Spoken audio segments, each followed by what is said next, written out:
Mode F, c'est le balado qui donne la liberté aux photographes audacieux comme nous d'assumer leur désir d'avoir une entreprise profitable dans laquelle ils vont s'épanouir. On veut célébrer les succès et l'abondance des talents d'ici, inspirer avec humour et confiance et te prouver que tout est possible. Allô, c'est Cathy Lessard et Annie Simard. Prépare-toi à popper le champagne. Bienvenue à Modef, nouvel épisode ce matin, épisode qui fait suite à notre belle entrevue avec Myriam Ménard il y a 2 semaines. J'espère que vous avez aimé. Continuez de nous écrire, on aime vous lire. Je pense que nos discussions ont suscité plein de belles réflexions, puis j'espère vous ont aussi inspiré et inspiré votre esprit créatif pour l'été qui se poursuit. Cathy Lessard, salut. J'ai vraiment adoré. Ouais, hein? Salut, Annie Simard. Ah, écoute, je repense encore à l'entrevue d'il y a 2 semaines, puis je me dis, c'est incroyable qu'on ait eu la chance de donner cette plateforme-là à Myriam pour exprimer ses belles idées. Puis je suis contente qu'on l'ait fait parce qu'elle a eu la chance de s'exprimer plus sur des plateformes anglophones. Puis là, on est une plateforme francophone, puis on a eu la chance puis le bonheur de l'avoir avec nous. Donc, vraiment, c'était un bonheur. C'est la première d'une belle longue série. Nous le souhaitons aussi d'inviter qu'on va recevoir au cours des prochaines semaines. Cette semaine, on aborde le grand sujet d'avoir son studio de photographie, c'est-à-dire un espace, un local. Est-ce que c'est un local commercial? Est-ce que c'est dans votre maison, dans votre sous-sol, dans votre garage? L'importance ou non d'avoir un studio, qu'est-ce que ça peut vous amener dans votre entreprise ou est-ce que ça peut aussi vous freiner? C'est toutes les questions qu'on va essayer de répondre aujourd'hui. Mais en partant, toi, Cathy, je me trompe pas, tu n'as jamais eu de studio à toi? Jamais. Puis, ce que je trouve super intéressant de ce sujet-là, c'est que nous deux, on a eu une expérience totalement différente par rapport au studio. Puis, je sais que tu viens tout juste de laisser aller ton studio. Donc, tu as été propriétaire pendant combien de temps de ton propre studio, Annie? En fait, propriétaire locataire, mais... Oui. Parce que propriétaire, ça serait quand même agréable. Je pourrais avoir effectivement un revenu de vente, mais c'est pas le cas. Comment j'ai trouvé mon expérience? À travers les années, je dirais que c'est quelque chose qui est vraiment... qui s'est transformé.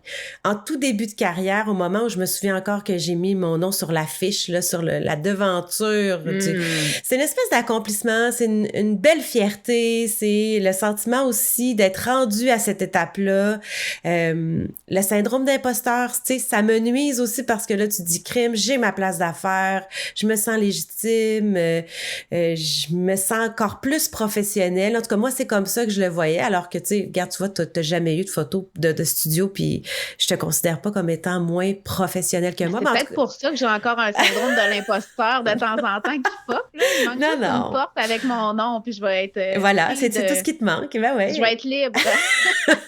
Ben non, mais c'est comme ça que je me sentais à l'époque parce que mon studio, je l'ai eu durant à peu près 8 ans.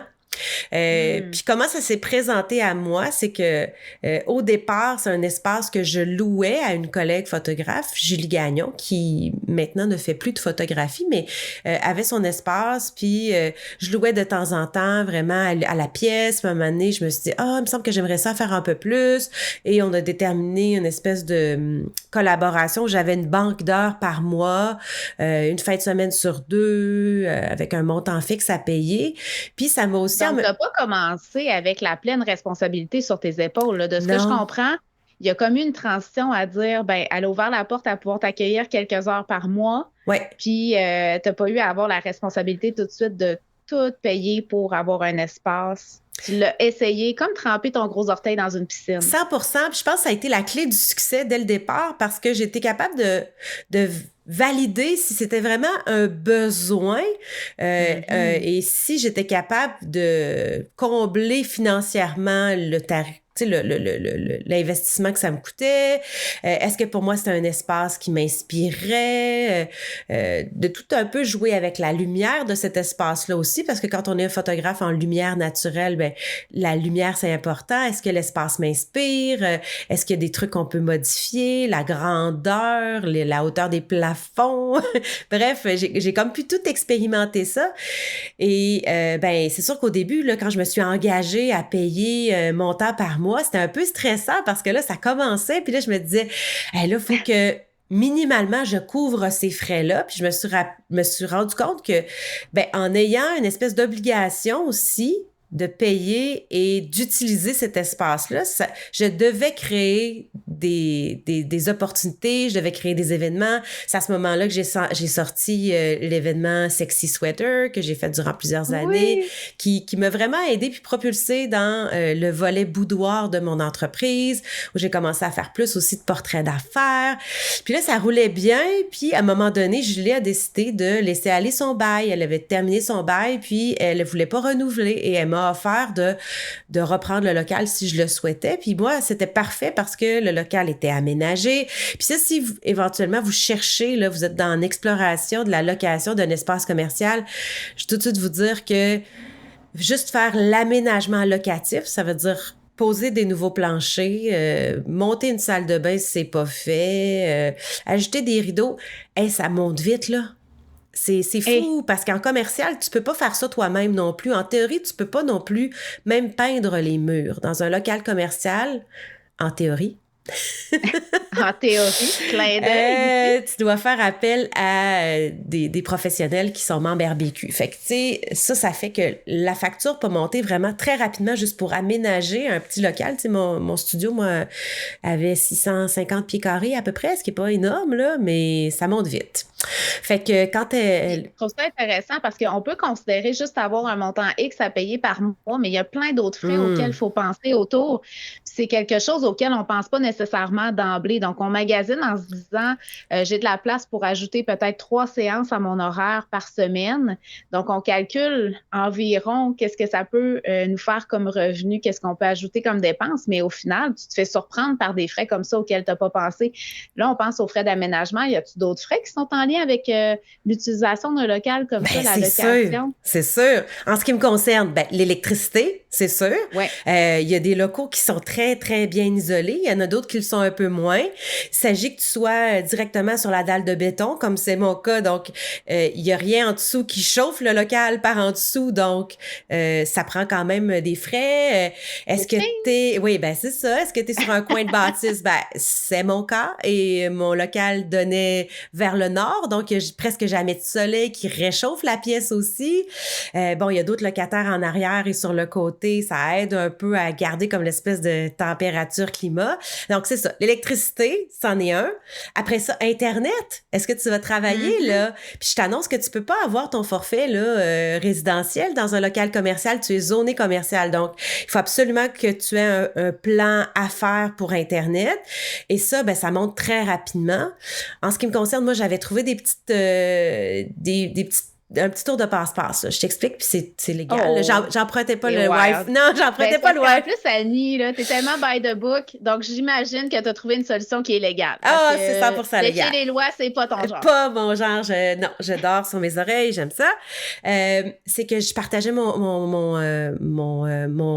ma connexion Internet de mon téléphone. Dans le fond, j'avais un plus gros forfait de données et je m'étais acheté une station web turbo Wi-Fi 5G machin avec une carte SIM 2 ans, mais qui partageait mes données de mon forfait cellulaire. Alors, avec ça, j'étais capable c'était la solution que j'avais trouvée à moindre coût au lieu de me rajouter un frais de 120 $ par mois pour Internet, alors que je travaillais très peu du studio pour la retouche et tout ça. C'est vraiment de la maison que j'aime travailler. Alors, il y a Internet. Là, téléphone, on n'a plus ça vraiment, là, on n'a plus vraiment à compter, mais nettoyer... Comment t'as dit ça? On n'a plus ça en 2024 dans le téléphone. Non, on n'a plus de ligne dure. On n'a plus besoin. En ce qui me concerne, nettoyage des fenêtres. Alors, il y a quelqu'un qui vient nettoyer les fenêtres extérieures une fois ou 2-3 mois, donc il faut payer ça. Il faut payer le nettoyage intérieur, c'est sûr. L'entretien. Est-ce que tu décides d'avoir une petite machine à café? Il y a un bout de temps, là, juste avant la pandémie, plusieurs années avant la pandémie, j'avais acheté un petit frigo. Je gardais du lait, tu sais, pour du café, pour des petits snacks pour mes clients qui venaient. Tu sais, t'as sûrement... Là, j'allais... C'est toute la question aussi des accessoires. Exact! À un moment donné, tu tannes de faire toujours le même scénario, le même setup. Tu veux ajouter de la fraîcheur, de la nouveauté. Fait que tu vas faire un petit tour chez Structube, puis là, tu reviens avec une facture de je sais pas combien. Les gens qui ont des accessoires nouveau-nés, je pense tellement à vous. Tu sais, les petites couvertes, les petits bonnets, les petits bols, je veux dire, ça coûte une beurrée. Ça monte, là. Ça fait monter la facture. C'est fou, là. Plus tout le reste, papier de toilette. Tu sais, des essuie-tout, des Kleenex, tu sais, des trucs, c'est ça, que t'as pas le choix de garder dans ton studio, puis changer une ampoule, puis tu sais, c'est ça.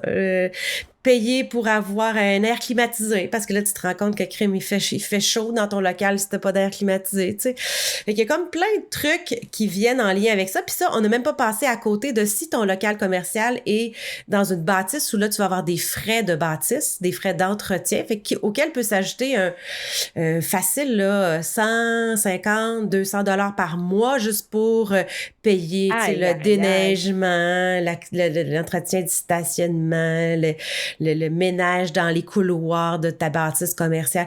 Fait que ça, là, les frais s'arrêtent comme jamais. Les assurances. Responsabilité. Les assurances responsabilité. Merci, Cathy, effectivement.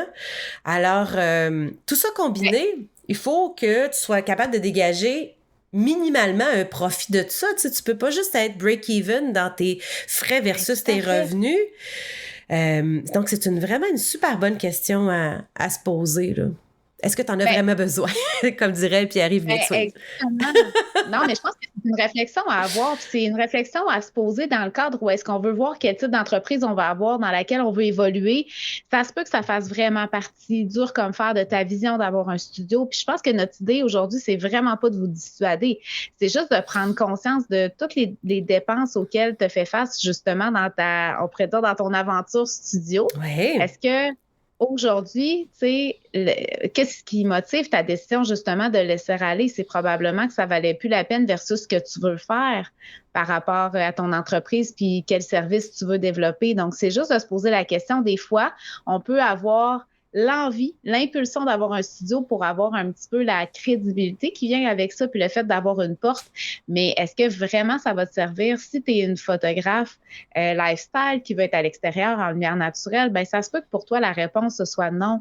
J'ai pas nécessairement besoin d'un studio, puis ça fera pas de toi une personne moins crédible puis moins importante. Pas du tout. Puis qui a moins de valeur aux yeux de tes clients. Mais reste que c'est une réflexion à avoir puis à peser le pour et le contre, c'est au niveau des revenus. Est-ce que vraiment ça fait en sorte que ça va te permettre d'augmenter tes revenus pour dégager un profit, ou ça fait en sorte que tu fais juste alourdir ton fardeau, te mettre plus de pression? Puis j'ai l'impression, en tout cas, tu me dis si je me trompe, Annie, mais ça peut vraiment enlever le plaisir d'avoir ton entreprise puis de faire de la photo si tu as trop de pression à avoir à payer tes choses à chaque mois, là. C'est que ça t'oblige à l'utiliser, ton studio, mais ça se peut aussi que ton cerveau créatif soit rendu ailleurs. Tu sais, j'aimais encore y aller, mais de temps en temps. Parce que, tu sais, tu réalises que crime, il y a quand même plein de beaux lieux inspirants ailleurs, que ce soit directement chez le client ou dehors, ou que c'est correct l'hiver, que ce soit plus tranquille, parce que moi, c'est un peu ça, dans le fond, là, je te dirais que de juin à septembre, là, le studio, si j'y allais 3 fois dans l'été, puis des fois, c'était juste pour vérifier s'il n'y avait pas eu un dégât d'eau, tu sais, on est correct, OK, la toilette, on fait un petit flush, bon, OK, on vérifie que c'est correct, mais je m'en servais pas du tout l'été parce que j'étais à des mariages, donc, tu sais, moi, je me disais, bon, ben le studio, je le rentabilise de septembre à mai, mais il vient un temps à une année où c'est ça, là, tu viens comme à être obligé de forcer ta créativité dans un espace. Puis là, la question que tu vas te poser, c'est est-ce que c'est possible pour moi de louer d'autres endroits en collaboration avec le client?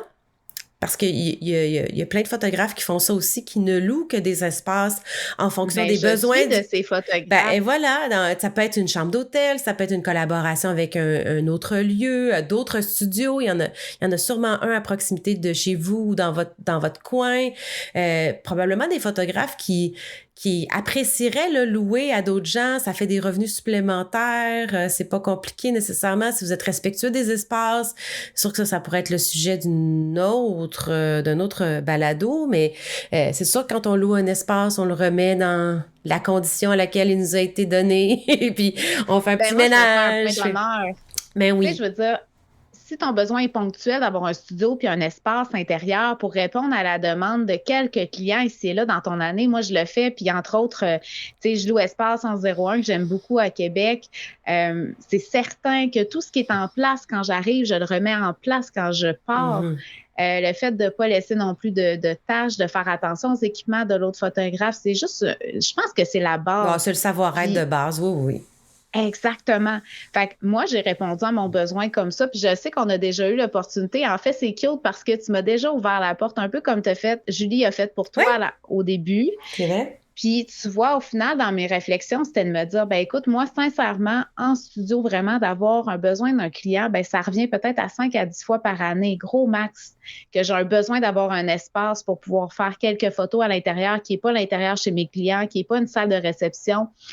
Donc, pour moi, ça faisait pas de sens d'ajouter cette dépense-là à mon entreprise. Puis, déjà, j'étais dans un mood où est-ce que je voulais ralentir. Tu sais, je suis déjà bien occupée. J'ai déjà une belle clientèle qui vient à moi pour des événements. C'est sûr, c'est un petit peu plus concentré en été, mais le fait est que moi, ça faisait pas de sens d'avoir cet espace-là au final. Puis les raisons pour lesquelles j'aurais aimé ça, avoir un pied à terre, puis avoir un espace pour accueillir mes clients qui viennent me voir, me rencontrer pour les mariages, tout ça. Mais maintenant qu'on fait des rencontres Zoom, puis on a plein de beaux cafés dans lesquels on peut juste s'asseoir, puis que ce soit chaleureux, accueillant pour nos clients. Donc, je me suis permis de me dire, ben écoute, pour moi, ça faisait plus ou moins de sens d'avoir un studio, puis ça m'est revenu en tête à plusieurs fois. À un moment donné, on magasinait un studio ensemble. Oui. Puis, j'étais super enthousiaste à l'idée d'avoir ce nouvel espace-là, comme tu dis, des nouvelles possibilités, des nouvelles opportunités. Puis, d'un autre côté, je voyais l'obligation que ça me créait. Alors que moi, pour moi, être photographe, c'est d'avoir la liberté. Avoir mon entreprise, c'est de me permettre de choisir qu'est-ce que je veux faire quand je veux le faire, de pouvoir tourner rapidement sur un dizaine puis changer qu'est-ce que j'ai le goût de faire avec mes clients. Donc, dans cette vision-là, pour moi, ça faisait pas de sens d'avoir un studio. Alors on a des collègues, clairement, pour eux, ça fait tellement de sens. Tu sais, je pense, entre autres, aux photographes nouveau-nés, maternité. Oui, ben oui, ça prend un espace... Qui est un espace accueillant. En lumière contrôlée, tous les accessoires, t'en as parlé, de juste avoir ce petit lieu-là, ce petit cocon-là, parce que ben il y a des gens qui font des nouveau-nés à la résidence, là, à domicile, ça se fait aussi, mais c'est ça. Ben, tu vois, ça dépend encore là, c'est ça. Si tu as vraiment un style studio puis tu as besoin d'avoir toujours ta lumière contrôlée, comme tu dis, tu vas avoir un studio, mais si tu es vraiment lifestyle puis tu veux représenter le milieu dans lequel l'enfant est né, dans lequel la famille vit pour avoir un espace qui est plus dans lequel ils vont se sentir super bien puis tu es capable de t'adapter un peu n'importe quel type de lumière. Moi, je suis comme ça. Ben, si j'ai des clients qui me contactent pour maternité, nouveau-né, même quand c'est l'hiver, je suis jamais mal prise parce que je leur vends, je leur dis... Écoute, c'est chez toi, ça va vous représenter. On va trouver une façon de faire des belles photos, peu importe où est-ce qu'on est. On va faire une partie intérieure, une partie extérieure. Même s'il fait froid l'hiver, on sort juste un petit 5-10 minutes en avant de la maison. Ça donne du charme à tout ça. Fait que je pense vraiment qu'il faut se centrer sur qu'est-ce que tu as le goût de faire artistiquement, créativement. C'est quoi ton brand? Est-ce que tu vends justement l'espace, un mur blanc parfait, une lumière parfaite, ou tu vends quelque chose de parfaitement imparfait avec ton lifestyle? Je pense que ça peut faire du sens dans les deux espaces. Tu vas trouver des clients pour qui ça va résonner puis pour qui ça va faire du sens vraiment, là. Puis je pense qu'il y a un danger, un panneau dans lequel on peut tomber, c'est vraiment de se dire, ben écoute, mettons, tu es dans une ville et tu vois que ceux qui vraiment ont un beau succès le font dans un studio, puis tu te dis, OK, moi, pour avoir ce succès-là, je dois avoir un studio. Je pense que c'est un raccourci intellectuel que tu vas faire à ce moment-là. Il faut faire attention à ça. Oui, quand tu penses que c'est la seule recette, là. C'est pas... Exactement. Ouais. Mais au contraire, puis ça se peut que pour toi, ben, ça fasse pas de sens de rouler en fou puis d'avoir 5 séances par semaine. Ben, à ce moment-là, ça se peut qu'un studio, ce soit peut-être pas la recette pour toi si tu fais que de la maternité, nouveau-né, lifestyle. Puis encore là, ça dépend de tes revenus puis de tes tarifs. Il y a tout ça, là, mais avec l'augmentation du coût de la vie en général, tu sais, on connaît aussi des gens qui ont leur studio à la maison, Ça, c'est sûr qu'on va... moi, je mets Mhm. un avertissement là-dessus, là, warning, que vous devez quand même vous informer auprès de votre ville, là, parce que chaque ville est différente et il y a des zonages commerciaux, il y a des villes où c'est interdit d'avoir ton commerce dans la maison, à part un bureau, mettons, de travailleurs autonomes, mais un studio, c'est autre chose. Alors, peut-être vous informer si c'est quelque chose qui vous intéresse, mais c'est sûr que d'avoir tu sais, le prix des maisons, est-ce que c'est un investissement qui est peut-être plus intéressant pour vous que de payer dans le vide, dans le fond, parce que le local, là, gars, moi, je l'ai libéré, mais j'ai pas d'argent qui me revient, là. Fait que, tu sais, c'est sûr que durant toutes ces années, j'ai pas mis ces sous-là dans une nouvelle hypothèque ou une nouvelle maison qui est maintenant à moi. Mais ça, c'est un Ben ça, choix. c'est super. Ouais. Mais c'est intéressant comme réflexion, Annie, Mhm. parce que le studio à la maison, je pense que ça peut être intéressant dans le sens où est-ce que de toute façon, tu la payes ta maison, puis tu peux déduire une partie de ton hypothèque dans tes dépenses d'entreprise. Donc là, ici, là, tu as un beau potentiel de aussi mettre une partie de ton prix d'Internet, de tes coûts d'entretien de ta maison, tout ça, ça va faire partie des dépenses qui vont être légitimes. Quoique quand tu as ton bureau à la maison, tu peux déjà en déduire une partie, ça peut être super intéressant. Oui. Moi, tu sais quoi, j'ai déjà accueilli des gens pour faire des mini-séances dans mon salon. Oui, ben moi aussi, mais parle-moi de ton Eh expérience. là là! Ben, écoute, si c'était à refaire, je te dirais non. Mais en même temps, ça fait partie des belles expériences que j'ai eues en tant Ben, sais-tu quoi? qu'entrepreneur. Je pense que Écoute, il y a 95% des photographes sont passés par là. ben oui. Ouais. Puis il y en a qui le font encore. Puis là, écoutez-moi bien, là, si tu es encore dans une situation où est-ce que toi, tu utilises ta maison pour faire ton studio, puis c'est ton salon que tu dégages une journée par semaine pour accueillir tes gens, je t'aime, je te vois. Et c'est pas un reproche que Pas je tout. te fais en ce Ben non. moment. Pas du tout, là. Faut pas que tu te sentes attaqué. C'est juste que au niveau de l'image, professionnalisme, tout ça, on va se le dire, ça look cheap. Puis c'est en tout amour et en bienveillance que je te dis ça. Ça fait pas du tout professionnel d'accueillir les gens dans ta cuisine. Puis là, tu as ton risque de toast. Tu sais, je sais que tu as fait probablement l'effort de ramasser tes choses, mais c'est sûr que tu as un camion de ton enfant qui est laissé, qui traîne, que tu as oublié. Un petit bout de lavage, je sais pas.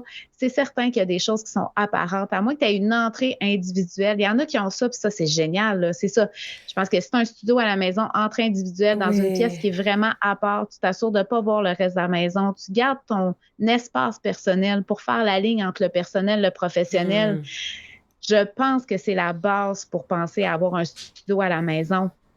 Mais en toute sincérité, euh, si tu as cette opportunité-là, tu sais, je sais qu'il y a des gens extraordinaires qui ont eu la chance d'avoir leur garage aménagé par leur chum. Je pense entre autres à ma belle Joanie. Elle a un studio Mhm. Oui. incroyable qui est juste en arrière d'elle. C'est malade. Imagine, tu prends ton café, tu traverses, tu es rendu dans ton studio. Je veux dire, c'est un rêve. Ça, je trouve ça impeccable. Je trouve ça génial. C'est le moment où est-ce que là, tu es en transition, puis tu essayes des choses, puis tu te forces à acheter des fonds, des décors, des accessoires. Comment ça simple ton entreprise? Moi, c'est le meilleur conseil que je veux te donner. Puis, tu n'as pas besoin d'avoir à faire un setup studio pour que tes clients soient contents. Permets-toi justement de faire ça chez eux, à la maison, en extérieur. Oblige-toi pas à avoir un studio à la maison. Là, je fais des guillemets pendant que je te parle parce que c'est un studio. On s'entend que c'est pas un vrai studio. Là. C'est ton salon que tu as transformé pour l'occasion. Mais... Oui, oui, vas-y, excuse-moi, je t'ai coupé. Ben non, c'est pas grave, on se coupe demain. C'est Ah! comme une discussion entre C'est amis. ça. Mais ce que Hein? j'allais dire, c'est que ça m'est arrivé au début de traîner même tout mon équipement studio dans une maison chez mes clients. Là, Oui. j'ai fait ça à quelques reprises, là, installer un fond blanc, puis là, les flashs. Puis, tu sais, mais tu sais, au début, t'es mené par l'énergie de tout, là. La lumière divine descend sur toi, puis il y en a pas de problème. Tu sais, t'en as de l'énergie, tout est possible. Ben Oui. oui, il y a pas de problème. Ben oui, je vais amener ça chez vous. On va faire ça. Ou venez chez nous, je vais tasser le divan. Puis ça m'est arrivé une couple de fois là, d'avoir des clients chez nous. Puis là, j'avais un petit garçon. Puis là, mon chum au sous-sol avec... Là, garde-le en bas, là, je veux pas que vous me dérangiez. Puis là, Oui. Puis là, à un moment donné, il apparaît dans le coin de l'escalier. Puis là, va-t'en bas, va-t'en bas. Ben, tu sais, voyons, ça se peut pas, là. Ça se Non, pourra pas. non. Je veux dire, ton expérience client est teintée d'intervention avec tes jeunes, puis avec ton chum, puis de... Tu sais, ça peut être sympathique d'un côté, dans le sens où ça Ouais. fait ton personal brand. Ben, tu sais, quand tu commences, en même temps, tu sais, c'est Ben, reflété aussi parce que tu demandes des fois pas grand-chose ou rien, ou c'est une carte Mais j'ai cadeau. déjà fait Là, ça aussi, ouais. le fond blanc, mais en même temps, moi, je savais profondément, c'était une demande de mon client, d'avoir mon fond blanc chez lui, puis avec une fenêtre de porte-patio comme lumière, puis Miam, miam. je le Miam, miam, sais miam, en miam. dedans de moi. Oui, oui, je le sais. On savoure, là. On a l'image. Puis, c'est vraiment, moi, je le savais en dedans de moi, là, ça me brûlait de dire, écoute, non, on fera pas ça. On va utiliser. Mais je le faisais pas parce qu'à l'époque, dans ma tête, pour satisfaire mon client, c'était qu'est-ce qu'on faisait? On faisait ce que le client veut. Mais c'est pas ça, là. C'est que toi, si ta vision, c'est vraiment. Puis je trouve que c'est beau parce qu'il y a un virage vers ça de plus en plus. Les gens veulent du naturel, du vraiment représentatif de ce que leur famille est vraiment. Ça, on parle peut-être des début 2000, 2010, non, 2010, 2015, là, ces expériences-là, de dire les gens voulaient encore des toiles de studio parce qu'ils pensaient au studio Sears, puis c'était ça qu'on connaissait, le style de photo. Mais là, on peut tellement se permettre de dire, d'affirmer, moi, mon style, c'est vraiment avec la famille, dans leur milieu naturel, puis t'as pas besoin d'un studio pour avoir ce type de business-là. Fait que c'est ça que j'ai envie que tu aies comme réflexion, c'est quel type d'entreprise tu as besoin, qu'est-ce que tu veux, quel service tu vas offrir à tes clients. Si tu veux vraiment offrir une expérience studio avec de la vente en personne, tu sais, in-person sale, ça se peut qu'un studio, ce soit vraiment la solution pour toi, puis c'est bien, puis c'est une décision qui est ancrée, qui est vraiment une décision d'entreprise. Oui, c'est légitime. Ben oui, 100%. Vraiment. Moi, j'aimerais ça qu'on conclue, Annie, que tu nous partages un petit peu de ton vécu. Qu'est-ce qui a fait qu'au final, ta décision d'aller vers laisser aller ton studio? Puis, quel conseil tu aurais à donner aux gens qui veulent justement se lancer dans ouvrir un studio de photo puis dire, ça y est, je veux être propriétaire de mon espace ou locataire de mon espace? Ben, les conseils peut-être que je donnerais, ce serait de se tremper le gros orteil avant, peut-être d'essayer de louer des espaces, ne serait-ce que pour découvrir quel genre de lumière j'aime, quel genre d'espace, la configuration de l'espace, ça va vous permettre d'essayer plein de choses, de voir différentes manières, différentes configurations, puis après ça, vous allez peut-être ça va être plus clair pour vous. Hey, il me faut absolument des plafonds de 15 pieds. Tu sais, ça se pourra pas. Des fenêtres vers le nord. Exactement, l'orientation des fenêtres. Est-ce que j'ai besoin d'avoir une fenêtre qui s'en va jusqu'au sol ou une fenêtre qui descend à la hauteur du nombril, ça me convient? C'est des questions techniques qui, après ça, vont vous aider dans la recherche du bon espace et peut-être l'aménagement ou la construction d'un garage ou d'une extension à votre maison, peu importe. Fait que ce serait ça, d'aller essayer pour voir si vous aimez ça. Après ça, d'avoir un bon plan d'affaires. Là. Tu sais, on a parlé tantôt, Cathy, tu l'as mentionné, de valider sa clientèle cible. Est-ce que ma clientèle cible a besoin de se déplacer? Est-ce que, tu sais, je pense par exemple à ceux qui font du e-commerce, tu sais, ou qui font des photos de catalogue ou des articles ou qui ont besoin de fond blanc, de cyclo, tout ça, tu sais. Là, ça devient comme essentiel d'avoir son studio là, pour faire du magazine ou faire autre chose. Donc, se poser la question, c'est quoi mon core business? Et éventuellement, de faire une ventilation, c'est sûr, financière. Là. Comment pourrait me rapporter en projection cet ajout-là à mon service versus le tarif de base que ça va me coûter? Est-ce que je suis capable de couvrir ce frais-là, donc d'avoir notre break-even financier?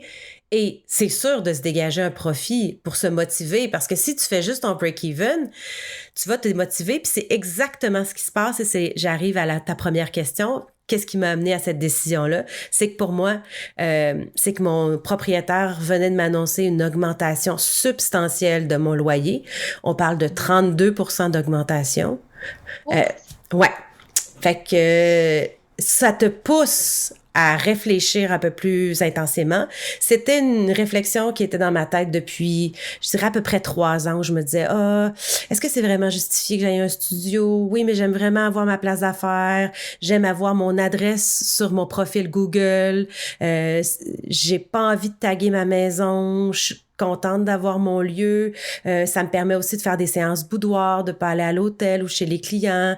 J'ai tout mon matériel qui est là parce que là, c'est le fun de fermer un local, mais je t'annonce que j'ai du stock à réaménager, à vendre. Bref, en tout cas, ça, c'est un autre... Bon, ben, on sait qu'on peut passer Regardez sur le Marketplace, bientôt, Annie va avoir plein de stock à vous offrir.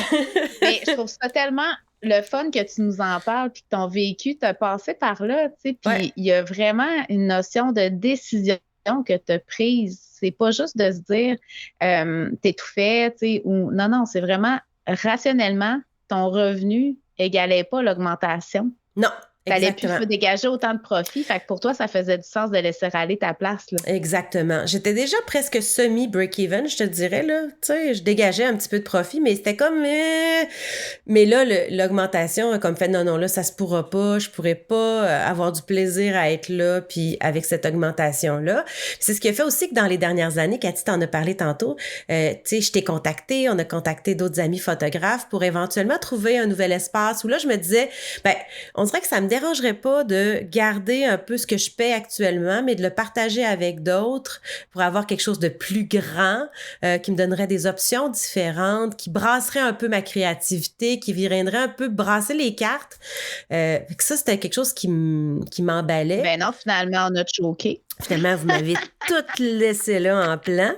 Mais c'est correct, il n'y a rien qui arrive pour rien. Fait que moi, je suis pas de défaitiste dans la vie, là. Tu sais, si ça s'est pas présenté, c'est que c'était pas le bon moment puis c'était pas le bon projet. Il y aura autre chose. C'est bien correct. Puis, tu sais, avoir embarqué pour embarquer puis pas respecter, mettons, moi, mon désir de dire, ben, je veux garder ma liberté puis finalement, ça répond plus à ce que j'ai comme attente, comme besoin. Je veux dire, c'est pas mieux d'embarquer dans un projet juste pour embarquer dans un projet parce qu'on a dit oui il y a 2 mois puis finalement ça répond plus à notre vision. Tu sais. Je pense qu'il y a une notion vraiment de respecter nos attentes puis respecter ce qu'on a de besoin, mais c'est ce que tu as fait en prenant cette décision-là, moi, de ce que je comprends. Tu avais besoin de brasser ta créativité, tu avais besoin d'autres choses. Tu voulais plus te sentir prise dans juste le studio que tu as depuis quand même 8 ans. Tu sais, 8 ans, c'est une longue période pour le même espace. Quand même, oui. Puis il y a des choses que là, il faut que je mette en place différemment. C'est-à-dire qu'il y a une offre de service qui va être différente. Il faut que je change ma structure de tarifs. Il faut que je change mon offre, mes propositions aussi d'affaires avec les entreprises. Tu sais, je pourrais plus faire un portrait d'affaires de un agent d'immeuble là, qui venait à mon studio pour un portrait sur fond blanc. Ça se pourra plus faire ça. Va falloir que maintenant, je fasse affaire avec des entreprises où il va y avoir plusieurs employés peut-être à photographier, où je vais me déplacer dans l'entreprise avec mon matériel, je vais installer ma toile blanche, puis je vais installer mes équipements. Oui, c'est plus de travail pour moi que de les recevoir à mon studio où tout est monté, tout est prêt, mais en même temps, la charge financière que ça va me libérer. Oui, exactement, parce que là, on en a parlé un peu dans les derniers épisodes, mais ça a été plus tranquille aussi, là. Moi, en début d'année, j'ai eu moins de portraits. Ça a été vraiment plus tranquille au studio. La baisse de l'achalandage en général, je pense, puis le contexte économique fait que c'est un peu plus au ralenti. Alors, pour moi, ça va être un stress financier de moins. Ouais, je suis vraiment contente de ma décision. Ah, je suis tellement contente que tu nous aies parlé de ton expérience, sincèrement. Puis, tu sais, je sais qu'il y a beaucoup de collègues qui le font. Tu sais, il y a des ouvertures de studios, il y a des fermetures de studios. Excusez-moi. Mais je pense qu'en tous les cas, faut pas être mal d'annoncer une fermeture de studio ou je pense que c'est juste de se permettre de vraiment mettre en place, justement, adapter ton offre de service par rapport à ce que tu veux offrir puis ce que tu peux supporter aussi. Vois-le pas comme un échec, le fait de, ben, tu sais, je sais que toi, tu le vis pas du tout comme ça. Là, c'est drôle parce que quand tu as annoncé ça, les gens étaient comme, désolé, c'est un nouveau départ, bravo, tu es capable, mais tu sais, c'était pas ça du tout, là. C'était pas mon mindset, non. Très en paix avec ça, mais le fait est que ça peut être reçu durement, le fait de te rendre compte que ton studio est pas rentable, parce que ça, c'est pas ta situation, mais je sais qu'il y en a que ça a été ça, la prise de décision. C'est pas rentable, je décide de fermer, c'est brise-cœur, mais sachez que vous le faites pour votre bien psychologique, puis le bien de votre entreprise, éventuellement, vous allez rebondir sur d'autres choses, puis c'est pas la fin de quelque chose, c'est le début de quelque chose de plus épanouissant puis de moins lourd sur vos épaules. Parce que moi, je pense même pas, Cathy, que je vais l'annoncer sur mes réseaux sociaux que je ferme mon studio. En fait, c'est que mon entreprise est en transformation. Mon entreprise est toujours en vie. Elle est juste différente. C'est la beauté d'avoir son entreprise, d'être entrepreneur, c'est que moi, j'ai pas un paquebot à conduire, je conduis ma petite barque. Et là, j'ai décidé d'aller m'accoster dans un nouveau quai qui est juste un petit peu plus loin, qui va être différent. Mais je prends mes décisions, puis je pense pas que je vais annoncer parce que ça peut causer de la confusion. J'en ai parlé justement dans un souper de femmes d'affaires la semaine dernière, puis j'annonçais ça là, à ma gang que je fermais mon studio. Puis là, oui, là, faudrait bien que je t'écrive avant que tu fermes. Puis ça. Je ne ferme pas. Tu sais, je veux dire, mon entreprise est encore là, là. Hey, c'est un bon point. Oui, là, exact. Fait que tu veux pas semer dans la tête des gens la graine que, Annie, elle fait plus ça. Non, elle va banqueroute, là. Elle ferme business. Ben, c'est ça. Fait que je pense pas que dans mes communications at large, tu sais, c'est quelque chose que je vais souligner au grand trait, là.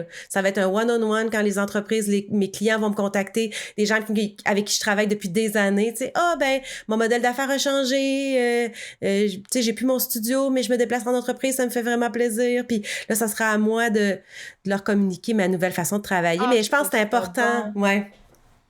Ben, c'est parce que c'est souvent quelque chose, en même temps, c'est drôle parce que c'est souvent quelque chose que je dis en coaching, en accompagnement, je me dis, t'es pas obligé de tout annoncer. Là. Des fois, il y en a qui annoncent je vais prendre une pause des réseaux sociaux. Je suis de retour de ma pause des réseaux sociaux. Là, je sais que c'est un autre type d'exemple, mais tu comprends que ton client, il n'a pas besoin de savoir ça. Là. 100%. Lui, mon Dieu, amen. Des fois, tu sais. Bon, je pense qu'on termine là-dessus. Tout est beau, là.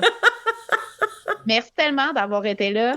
Puis, je te souhaite une bonne écoute. On a hâte de te reparler dans 2 semaines pour notre prochain sujet mystère. Ben, c'est pas tant mystère, mais... Reste là. On se reparle dans 2 semaines. Salut. Oui. Bye. Merci d'avoir été avec nous pour Modef, le podcast pour les photographes qui célèbrent leur succès. On a hâte d'échanger avec toi. Retrouve-nous et abonne-toi sur ta plateforme de podcast préférée pour ne pas manquer le prochain épisode. On t'invite aussi à nous suivre sur Instagram à ModF Podcast. Cheers!